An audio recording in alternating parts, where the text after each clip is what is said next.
उसे डॉक्टर सब्त के यहाँ आए 3 माह हो गए थे जब एक दिन उन्होंने रात को उसे बुलाया।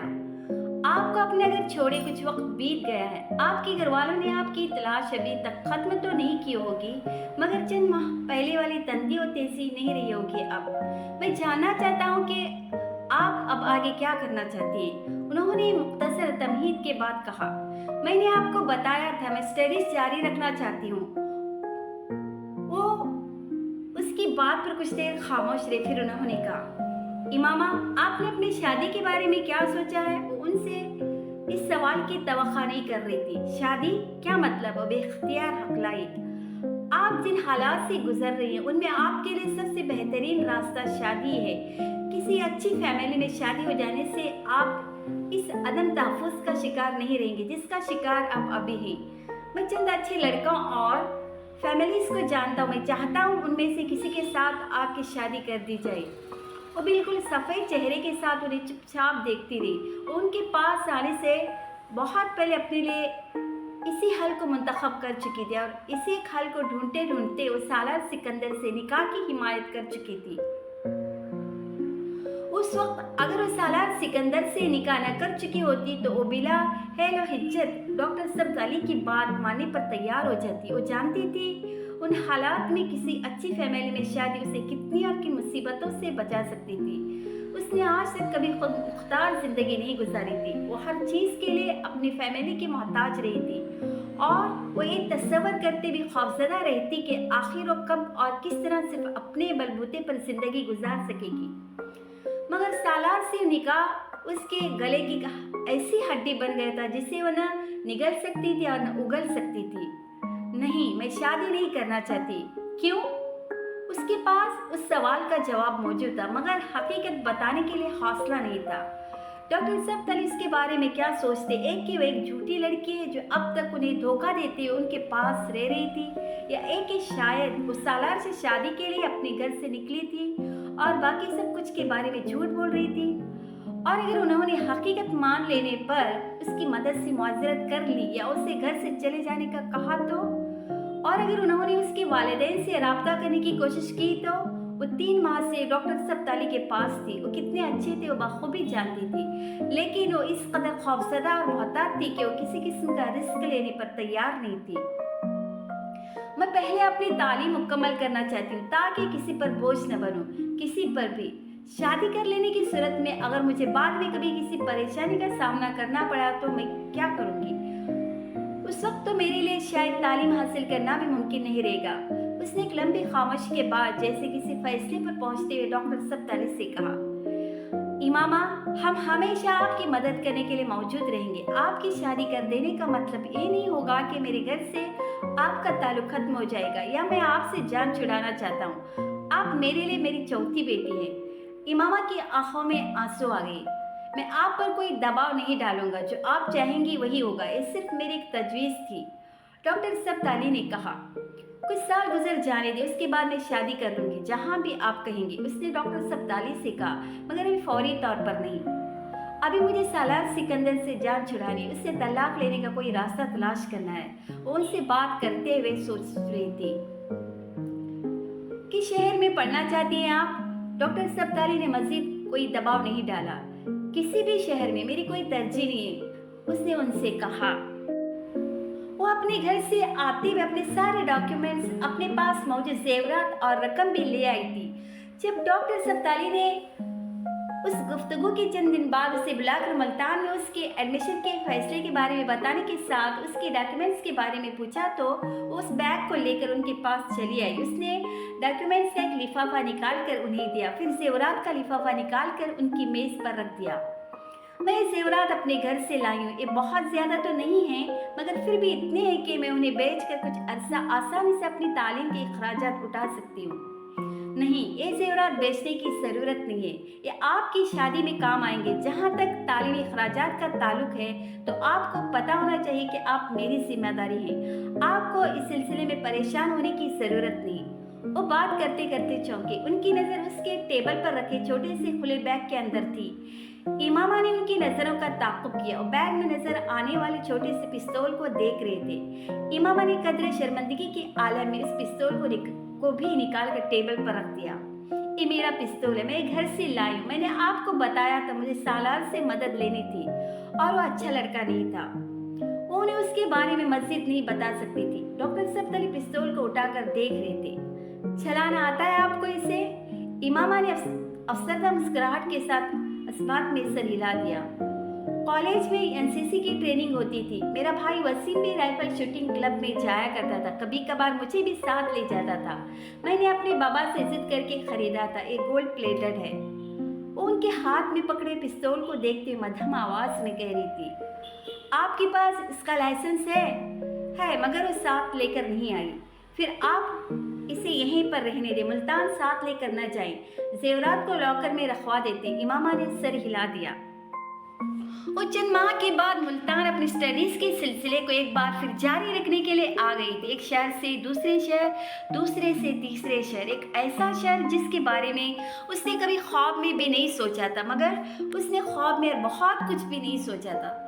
क्या उसने कभी ये सोचा था कि 20 साल की उम्र में एक बार फिर बीएससी में दाखिला लेगी? इस उम्र में जब लड़कियां बीएससी कर चुकी होती है, क्या उसने कभी ये सोचा था कि वो अपनी मर्जी से मेडिकल कॉलेज छोड़ देगी? क्या उसने कभी ये सोचा था कि वो अपने वालिदैन के लिए कभी इस कदर तकलीफ और शर्मिंदगी का बास बनेगी? क्या उसने कभी ये सोचा था कि वो असद के बजाय किसी और से मोहब्बत करेगी और फिर उससे शादी के लिए पागलों की इतना कोशिश करेगी? क्या उसने कभी ये सोचा था कि उन कोशिशों में नाकामी के बाद वो सालार सिकंदर जैसे किसी लड़के के साथ अपनी मर्जी से निकाह कर लेगी?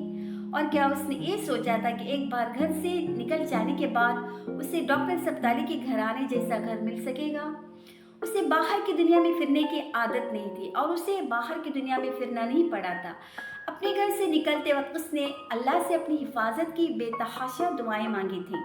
उसने दुआएं की थी कि उसे दर बदर न फिरना पड़े। वो इतनी बोल नहीं थी कि मर्दों की तरह हर जगह धंधनाती फिरती और वाकई नहीं जानती थी कि जब उसे अपने छोटे छोटे कामों के सिलसिले में खुद जगह जगह फिरना पड़ेगा, हर तरह के मर्दार लोगों का सामना करना पड़ेगा, तो वो कैसे करेगी? वो भी इस सूरत में जबकि उसके पीछे फैमिली बैकग्राउंड नाम की कोई चीज़ नहीं रही थी। वो अपनी फैमिली के साए के नीचे लाहौर आकर मेडिकल कॉलेज में पढ़ना और आगे तालीम हासिल करने के लिए बाहर जाने के ख्वाब देखना और बात थी। तब उसके लिए कोई माली मसाइल नहीं थे और हाशिम बिन अहमद के पास इतनी दौलत और असर और रसूख था कि सिर्फ हाशिम बिन अहमद के नाम का हवाला किसी भी शख्स को उससे बात करके मरगूब और मोहतात कर देने के लिए काफ़ी था। घर से निकलने के बाद उसे जिस माहौल के सामने का खदशा था, उस माहौल का सामना उसे नहीं करना पड़ा था। पहले सालार उसे बखैरियत लाहौर छोड़ गया था और उसके बाद डॉक्टर सब्ताली तक रसाई, जिसके बाद उसे अपने छोटे बड़े किसी काम के लिए किसी दिक्कत का सामना नहीं करना पड़ा था। डॉक्यूमेंट्स में नाम की तब्दीली, मुल्तान में एडमिशन, हॉस्टल में रिहाइश का इंतज़ाम, उसके तालीमी अखराजात की जिम्मेदारी, उस एक नियामत के लिए अल्लाह का जितना शुक्र अदा करती वो कम था। कम अज़ कम उसे किसी बुरे माहौल में बका की जंग लड़ने के लिए जगह जगह धक्के खाने नहीं पड़े थे। वो मुल्तान चली आई। ये उसके लिए ज़िंदगी के एक नए दौर का आगाज़ था, एक मुश्किल और तकलीफ दौर। वो हॉस्टल में रह रही थी और वो अजीब ज़िंदगी थी। बाज़ दफ़ा उसे इस्लामाबाद में अपना घर और ख़ानदान के लोग इतनी शिद्दत से याद आते कि उसका दिल चाहता वो भाग कर उनके पास चली जाए। बाज़ दफ़ा बग़ैर किसी वजह के रोने लगती। बाज़ दफ़ा उसका दिल चाहता वो जलाल अंसर से रब्ता करे, उसे वो बेतहाशा याद आता। वो बीएससी कर रही थी और उसके साथ बीएससी करने वाली लड़कियां वही थे जो एफएससी में मेरिट लिस्ट पर नहीं आ सकी थी और अब वो बीएससी करने के बाद मेडिकल कॉलेज में जाने की ख्वाहिशमंद थी। मेडिकल कॉलेज, डॉक्टर, उसके लिए बहुत अरसे तक एक दोनों अल्फाज नश्तर बने रहे। कई बार अपने हाथ की लकीरों को देखकर हैरान होती रहती, आखिर वहाँ क्या था जो हर चीज़ को मिट्टी की रेत बना रहा था। कई बार उसे जवेरिया से की जाने वाली अपनी बातें याद आती। मैं अगर डॉक्टर नहीं बन सकी तो मैं तो जिंदा ही नहीं रह सकूंगी, मैं मर जाऊंगी। वो हैरान होती, वो मरी तो नहीं थी, इस तरह जिंदा थी। पाकिस्तान की सबसे मशहूर आई स्पेशलिस्ट, सब कुछ एक ख्वाब ही रहा है। वो हर चीज़ के इतने पास थी, वो हर चीज़ से इतना दूर थी। उसके पास घर नहीं था, उसके पास घर वाले नहीं थे, उसके पास अजद नहीं था, मेडिकल की तालीम नहीं थी, जलाल भी नहीं था। वो जिंदगी की उन आसाइशों से एक ही झटके में महरूम हो गई थी जिनकी वो आदी थी और उसके बावजूद जिंदा थी। इमामा को कभी अंदाज़ा नहीं था कि वो इस कदर बहादुर थी या कभी हो सकती थी, मगर वो हो गई थी। वक्त गुजरने के साथ साथ उसकी तकलीफ में कमी होना शुरू हो गई थी, यूं जैसे उसे सब्र आ रहा था। अल्लाह के बाद शायद ज़मीन पर एक डॉक्टर सब थे जिनकी वजह से वो आहिस्ता आहिस्ता संभलने लगी थी। महीने में एक बार वीकेंड पर उनके पास लाहौर आती, वक्तन फ़ौक्तन उसे हॉस्टल फ़ोन करते रहते, उसे कुछ ना कुछ भिजवाते रहते। उनकी बेटियां और बीवी भी उसका बहुत ख्याल रखते थे। वो उनके नज़दीक उनके घर का एक फ़र्द बन चुकी थी। अगर ये लोग ना होते तो मेरा क्या होता, वो कई बार सोचती। मुल्तान में अपने क़याम के दौरान भी उसने सालार को कभी अपने जहन से फरामोश नहीं किया था। तालीम का सिलसिला बाकायदा तौर पर शुरू करने के बाद वो एक बार उससे रब्ता करना चाहती थी, और अगर वो फिर उसे तलाक देने से इनकार कर देता तो बिलाखिर डॉक्टर सब्ताली को उस तमाम मामले के बारे में बता देना चाहती थी। और सालार से रब्ता उसने बीएससी के इम्तिहानात से फारिग होने के बाद लाहौर आने से पहले किया। अपने पास मौजूद सालार के मोबाइल का इस्तेमाल वो बहुत पहले तक कर चुकी थी। वो नहीं जानती थी कि 2 साल के अरसे में सालार दोबारा उसी मोबाइल का इस्तेमाल करना शुरू कर चुका है या फिर उस नए नंबर को इस्तेमाल कर रहा था जो उसने अपने मोबाइल दे देने के बाद दिया था। एक पीसीओ से उसने सबसे पहले उसका नया नंबर डायल किया। वो नंबर किसी के इस्तेमाल में नहीं था। फिर उसने अपने पास मौजूद मोबाइल के नंबर को डायल किया।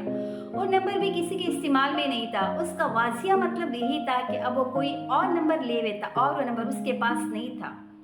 उसने बिलाखिर घर का नंबर डायल किया। कुछ देर तक बेल होती रही, फिर फ़ोन उठा लिया। हेलो, किसी औरत ने दूसरी तरफ से कहा। हेलो, मैं सालार सिकंदर से बात करना चाहती हूँ, इमामा ने कहा। सालार साहब से? आप कौन बोल रही हैं? इमामा को अचानक महसूस हुआ जैसे उस औरत के लहजे में एकदम तजस्सुस पैदा हुआ था। इमामा को पता नहीं कि उसकी आवाज़ शनासा लगी। उससे पहले कि वो कुछ कहती, अचानक उस औरत ने बड़ी पुरजोश आवाज़ में कहा, इमामा बीबी, आप इमामा बीबी हैं? एक करंट खाकर इमामा ने बेख्तियार क्रैडल दबा दिया। वो कौन थी जिसने उसे सिर्फ आवाज़ से पहचान लिया था, इतने सालों बाद भी, और इतनी जल्दी, वो भी सालार सिकंदर के घर पर। कुछ देर उसके हाथ कांपते रहे। वो पीसीओ के अंदर वाले कैबिन में थी और कुछ देर रिसीवर उस तरह हाथ मिले बैठी रही। जो भी हो, मुझे डरने की ज़रूरत नहीं। मैं इस्लामाबाद से इतनी दूर हूँ कि यहाँ मुझ तक कोई नहीं पहुँच सकता। मुझे खौफजदा होने की ज़रूरत नहीं। उसने सोचा। पीसीओ के मालिक को एक बार फिर कॉल मिलाने के लिए कहा। फ़ोन की घंटी बजने पर इस बार फ़ोन उठा लिया गया, मगर इस बार बोलने वाला कोई मर्द था और वो सालार नहीं था। ये वो आवाज़ सुनते ही जान गई थी। मैं सालार सिकंदर से बात करना चाहती हूँ। आप इमामा हाशिम हैं? मर्द ने खुरदरी आवाज़ में कहा। इस बार इमामा को कोई शौक नहीं लगा। जी। दूसरी तरफ खामोशी छा गई। आप उनसे मेरी बात करवा दें, ये मुमकिन नहीं है, दूसरी तरफ से कहा। क्यों? सालार जिंदा नहीं है। क्या? बेख्तियार इमामा के हलक से निकला। वो मर गया? हाँ। कब? इस बार मर्द खामोश रहा। आज से आखिरी बार उनका राब्ता कब हुआ? उसके सवाल का जवाब देने के बजाय उस आदमी ने कहा, चंद साल पहले, 2.5 साल पहले, 1 साल पहले उसकी डेथ हुई है। आप? इमामा ने कुछ भी और सुनने से पहले फ़ोन बंद कर दिया। कुछ कहने और सुनने की ज़रूरत नहीं थी। वो आज़ाद हो चुकी थी। वो जानती थी कि एक इंसान के तौर पर उसे उसकी मौत पर अफसोस होना चाहिए था, मगर उसे कोई अफसोस नहीं था। अगर उसने उस तरह उसे तलाक देने से इनकार न किया होता तो यकीनन उसके लिए दुख महसूस करती, मगर उस वक्त 2.5 साल के बाद उसे बेख्तियार सुकून और खुशी का एहसास हो रहा था। वो तलवार जो उसके सर लटकी हुई थी वो गायब हो चुकी थी। उसे अब डॉक्टर सब्ताली को कुछ भी बताने की ज़रूरत नहीं थी। वो सही मानों में आज़ाद हो चुकी थी और उसका वहाँ हॉस्टल में आखिरी दिन था। उस रात उसने सालार सिकंदर के लिए बख्शिश के लिए दुआ की। वो उसकी मौत के बाद उसे माफ़ कर चुकी थी और उसकी मौत पर बेपनाह खुश थी। उससे फ़ोन पर बात करने वाली वही मुलाजिमा थी जो सालार के साथ साथ उसके घर में भी काम करती रही थी, और उसने इमामा की आवाज़ को फ़ौरन पहचान लिया था। इमामा के फ़ोन बंद करते ही वो कुछ इज़्तिराब और जोश व खरोश के आलम में सिकंदर उस्मान के पास पहुंच गई। एक इत्तेफाक ही था कि उस दिन तबीयत की खराबी की वजह से वो घर पर ही थे। अभी कुछ देर पहले एक लड़की का फ़ोन आया है, वो सालार साहब से बात करना चाहती थी। तो तुम बात करवा देते, सिकंदर उस्मान कदर लापरवाही से बोले। ये इत्तेफाक ही था कि सालार भी इन दिनों पाकिस्तान आया हुआ था और घर पर मौजूद था। मुलाजिमा कुछ हिचकिचाई। साहब जी, वो इमामा बीबी थी। सिकंदर उस्मान के हाथ से चाय का कप छूटते छूटते बचा, वो एकदम हवास बाख्ता नजर आने लगे। इमामा हाशिम की बेटी। मुलाजिमा ने असबात में सर हिला दिया। सिकंदर उस्मान का सर घूमने लगा। तो क्या सालार हर एक को बेवकूफ़ बना रहा है? वो अभी तक इमामा के साथ राब्ते में है और वो जानता है वो कहाँ है। तो फिर यकीनन वो उससे मिलता भी रहा होगा। उन्होंने बेख्तियार सोचा। उसने तुम्हें खुद अपना नाम बताया? उन्होंने चाय का कप एक तरफ रखते हुए कहा। नहीं, मैंने उनकी आवाज़ पहचान ली और जब मैंने उनका नाम लिया उन्होंने फ़ोन बंद कर दिया। मुलाजिमा ने सिकंदर उस्मान को बताया, मगर मुझे यकीन है उन्हीं की आवाज़ थी। मुझे कम अज़ कम उस बारे में कोई धोखा नहीं हो सकता। इससे पहले कि सिकंदर उस्मान कुछ कहते, उन्होंने फ़ोन की घंटी सुनी, मगर इस बार वो डाइनिंग रूम में मौजूद एक्सटेंशन की तरफ बढ़ गए और उन्होंने फ़ोन उठा लिया। दूसरी तरफ मौजूद लड़की एक बार फिर सालार सिकंदर का पूछ रही थी।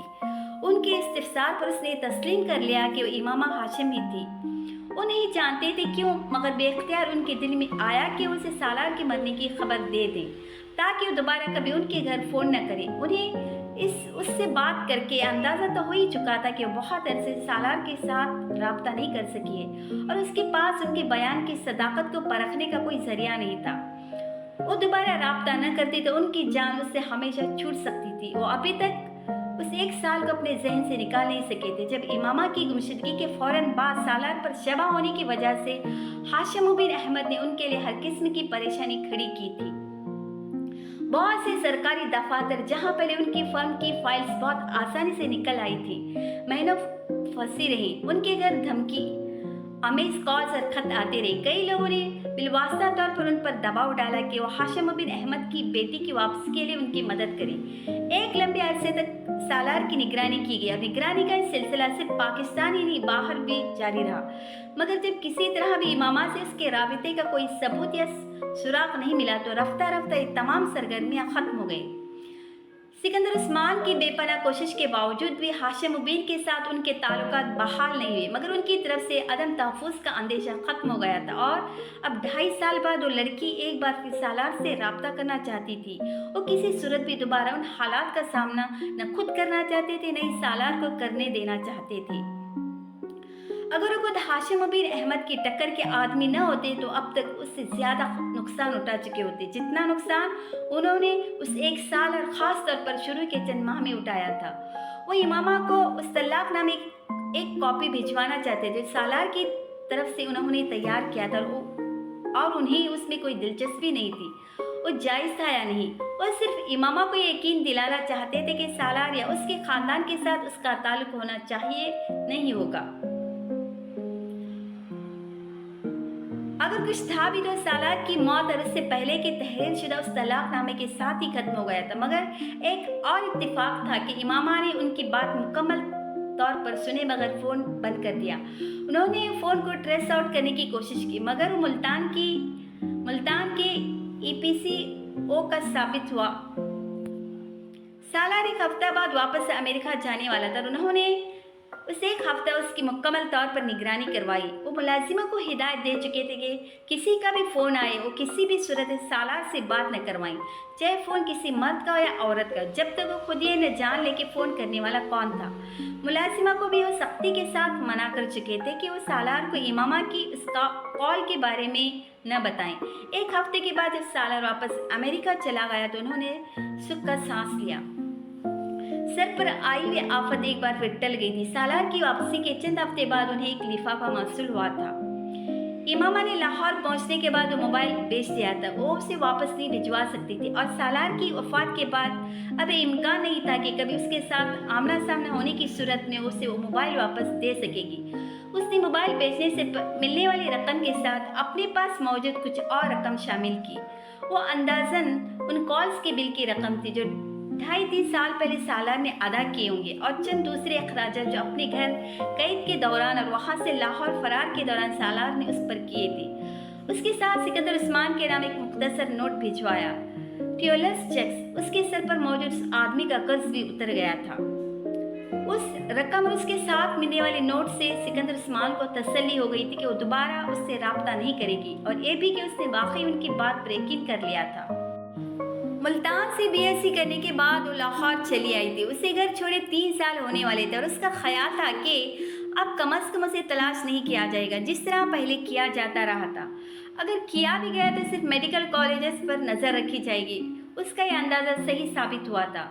उसने पंजाब यूनिवर्सिटी में केमिस्ट्री में MSc के लिए एडमिशन ले लिया था। इतना अर्सा गुजर जाने के बाद भी वो बेहद मोहताज थी। ये लाहौर था, यहाँ किसी वक्त कोई भी उसे पहचान सकता था। मुल्तान में वो सिर्फ चादर ओढ़कर कॉलेज जाती थी। लाहौर में उसे नकाब लगाना शुरू कर दिया। लाहौर में दोबारा वापसी के बाद वो डॉक्टर सब्ताली के साथ नहीं रही थी, वो सैयदा अम्मा के पास रहने लगी थी। सैयदा अम्मा से उसकी पहली मुलाकात डॉक्टर सब्ताली ने मुल्तान जाने से पहले लाहौर में करवाई थी। सैयदा अम्मा के बहुत से अजीज़ व अकारब मुल्तान में रहते थे। डॉक्टर सब्ताली इमामा को उनसे आगाह करना चाहते थे ताकि मुल्तान में क़याम के दौरान किसी भी ज़रूरत या इमरजेंसी में उनकी मदद ले सके। सैयदा अम्मा एक 65-70 साला बेहद बातूनिया और एक्टिव औरत थी। वो लाहौर के अंदर शहर में एक पुरानी हवेली में तनहा रहती थी। उनके शोहर का इंतकाल हो चुका था, जबकि 2 बेटे बैरून मुल्क तालीम हासिल करने के बाद वहीं मुकीम थे। वो दोनों शादीशुदा थे और उनके बेहद इसरार के बावजूद सैयदा अम्मा बाहर जाने पर तैयार नहीं थी। उनके दोनों बेटे बारी बारी हर साल पाकिस्तान आया करते और कुछ अरसा क़याम के बाद वापस चले जाते थे। डॉक्टर सब्ताली से उनकी कुराबतदारी थी और उनके कजिन होते थे। डॉक्टर सब्ताली ने इमामा के बारे में पहले ही सईदा अम्मा को बता दिया था, इसलिए जब वो उनके साथ उनके घर पहुंची तो बड़ी गर्मजोशी से उससे मिली थी। उन्होंने मुल्तान में मौजूद तकरीबन अपने हर रिश्तेदार के बारे में तफसीलात उसके गोश गुजार कर दिए थे और फिर शायद उस सब को नाकाफी जानते हुए उन्होंने खुद साथ चलकर उसे हॉस्टल छोड़ आने की ऑफ़र की, जिसे डॉक्टर सब्ताली ने नरमी से रद्द कर दिया था। नहीं, आपको जहमत होगी। उनके बेहद इसरार के बावजूद वो नहीं माने थे। बेहतर तो यह है भाई साहब कि आप उसे मेरे भाइयों में से किसी के घर ठहरा दें। बच्ची को घर जैसा आराम और माहौल मिलेगा। उन्हें अचानक हॉस्टल पर एतराज़ होने लगा और फिर उन्होंने हॉस्टल की ज़िंदगी के कई मसाइल के बारे में रोशनी डाली थी, मगर डॉक्टर सब्ताली और खुद वो भी किसी के घर में रहना नहीं चाहती थी। हॉस्टल बेहतरीन ऑप्शन था। सईदा अम्मा से उसकी दूसरी मुलाकात मुल्तान जाने के चंद माह बाद उस वक्त हुई थी जब एक दिन अचानक उसे किसी खातून मुलाकाती की इत्तला हॉस्टल में दी गई थी। कुछ देर के लिए खौफजदा हो गई थी। वहाँ इस तरह अचानक उससे मिलने कौन आ सकता था, और वो भी एक खातून। मगर सईदा अम्मा को देखकर वो हैरान रह गई। वो उससे उसी गर्मजोशी से मिली थी जिस तरह लाहौर में मिले थे। वो तकरीबन 2 हफ्ते मुल्तान में रही थी और उन 2 हफ्तों में कई बार उससे मिलने आई। एक बार उनके साथ हॉस्टल से उनके भाई के घर भी गई। फिर जैसे एक मामूल बन गया था। चंद माह मुल्तान आते और अपने क़याम के दौरान बाकायदगी से उसके पास आती रहती। वो खुद जब महीने में एक बार लाहौर आती तो उनसे मिलने के लिए भी जाती। कई बार जब उसकी छुट्टियाँ ज़्यादा होती तो उसे वहाँ ठहरने के लिए इसरार करती। और कई बार वहाँ रही थी। सुर्ख ईंटों का बना हुआ पुराना घर उसे अच्छा लगता था, या फिर एक तन्हाई का एहसास था जो उनके साथ शेयर कर रही थी। उसकी तरह वो भी तन्हा थे, अगरचे उनकी तन्हाई उनके हमा वक्त मेलजोल की वजह से कम हो जाती थी, मगर उसके बावजूद इमामा उनके एहसासात को बिना कोशिश किए समझ सकती थी। लाहौर वापस शिफ्ट होने से बहुत अरसा पहले उन्होंने इमामा से जान लेने के बाद के वो MSc लाहौर से करना चाह रही है उसे साथ रखने के लिए इसरार करना शुरू कर दिया। इस अरसे के दौरान डॉक्टर सब्ताली की सबसे बड़ी बेटी उनके पास बच्चों समेत कुछ अरसे के लिए रहने चली आई। उनके शौहर PhD के लिए बैरून मुल्क चले गए थे और डॉक्टर सब्ताली के भतीजे थे। जाने से पहले वो अपनी फैमिली को उनके यहाँ ठहरा गए। डॉक्टर सब्ताली के घर में जगह की कमी नहीं थी, मगर इमामा उनके घर में रहना नहीं चाह रही थी। वो जल्द अज जल्द अपने पैरों पर खड़ा होना चाहती थी। डॉक्टर सब्ताली के एहसासात का बोझ पहले उसे ज़ेर बार कर रहा था और ये नहीं चाहती थी कि उनके पास रहकर तालीम हासिल करे और उसके बाद उसके जॉब करने पर भी वो उसे कहीं और रहने न देती।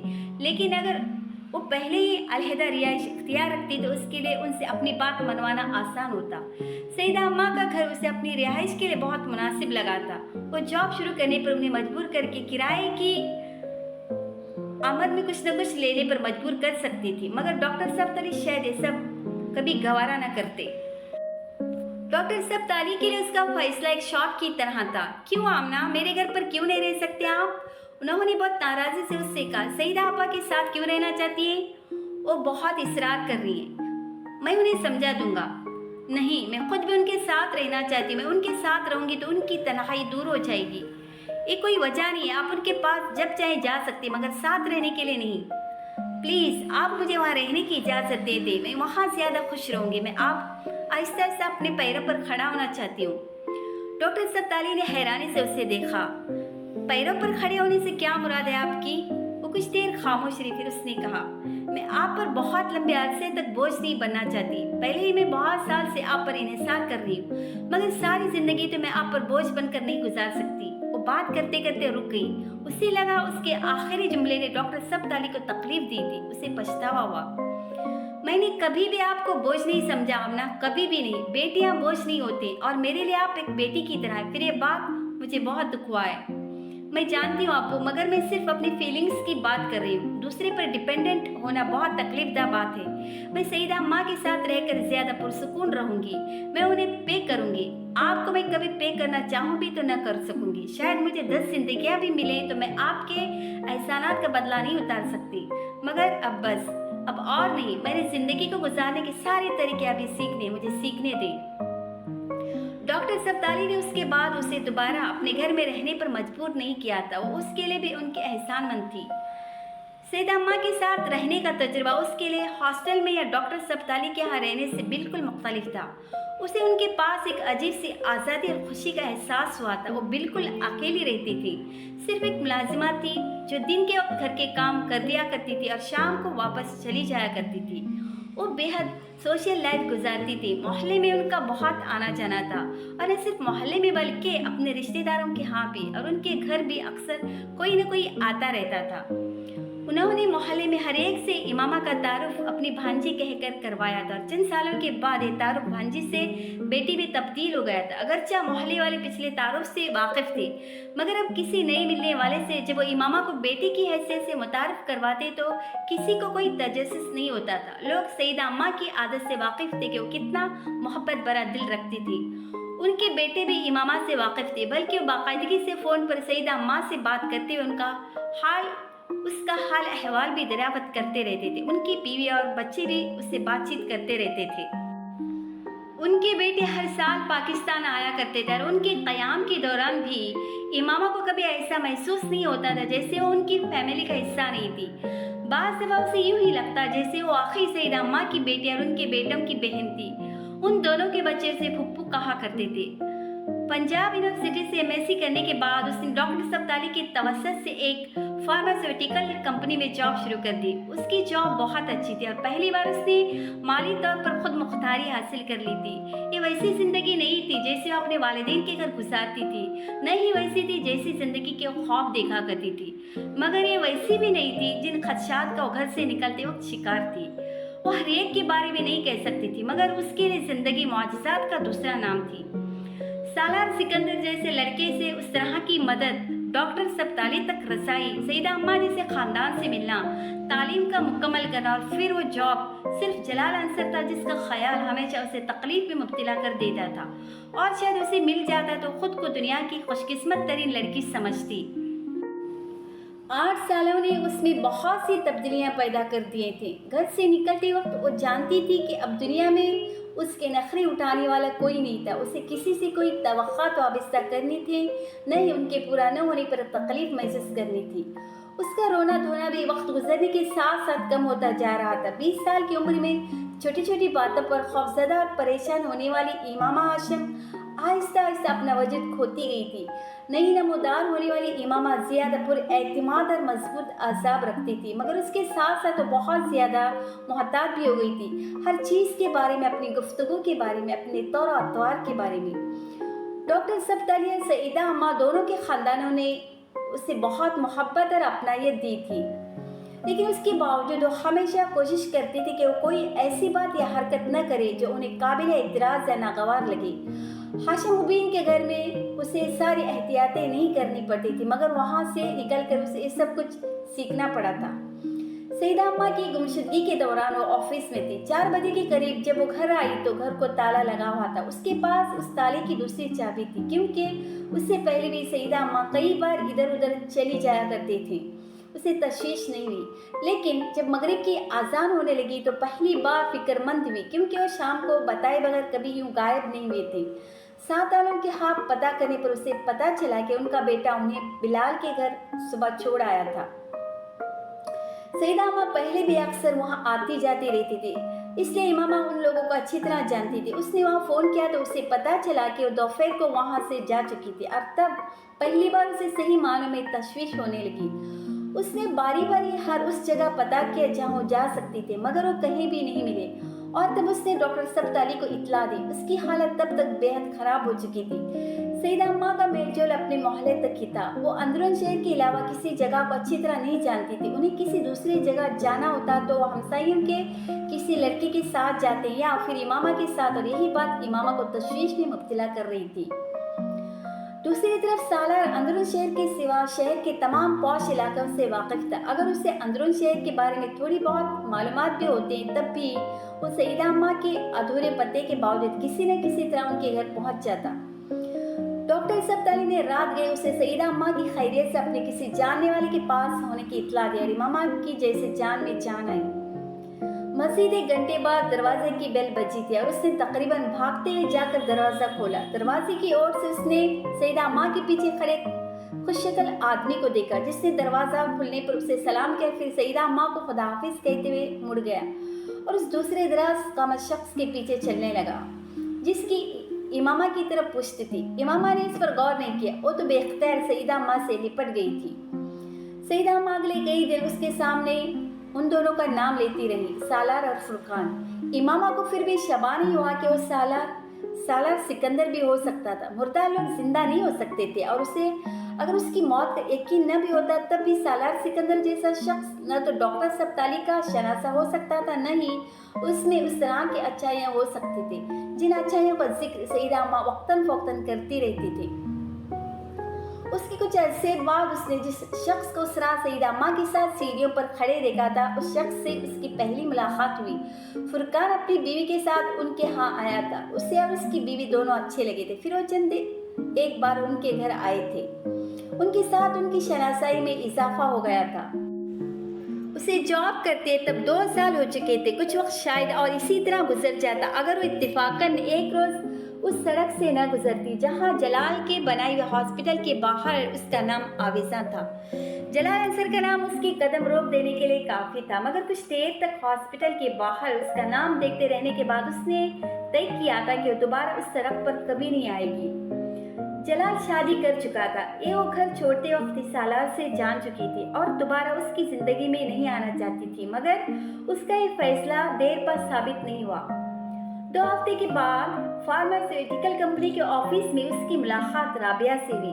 राबिया किसी काम से आई थी। चंद लम्हों के लिए तो उसे अपने सामने देखकर उसकी समझ में ही नहीं आया कि वो किस तरह का रद्द-ए-अमल जाहिर करे। ये मुश्किल राबिया ने आसान कर दी। वो उससे बड़ी गर्मजोशी के साथ मिली थी।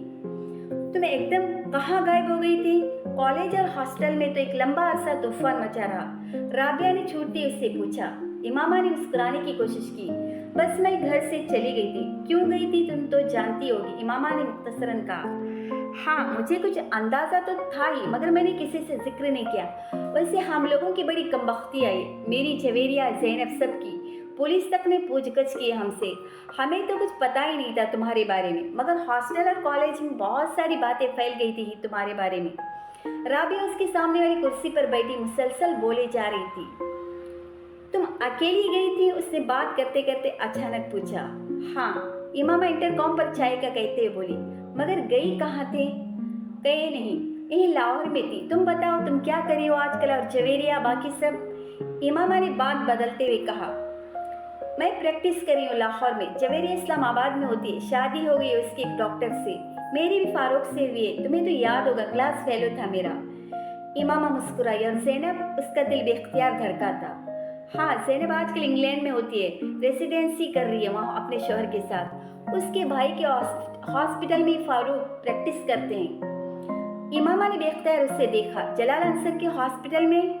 हाँ, उसी के हॉस्पिटल में। वो स्पेशलाइजेशन करके आया है कुछ अरसा पहले, लेकिन बेचारे के साथ बड़ी ट्रेजेडी हुई है। चंद माह पहले तलाक हो गई। हालांकि इतना अच्छा बंदा है, मगर इमामा उसके चेहरे से नज़र नहीं हटा सकी। तलाक क्यों?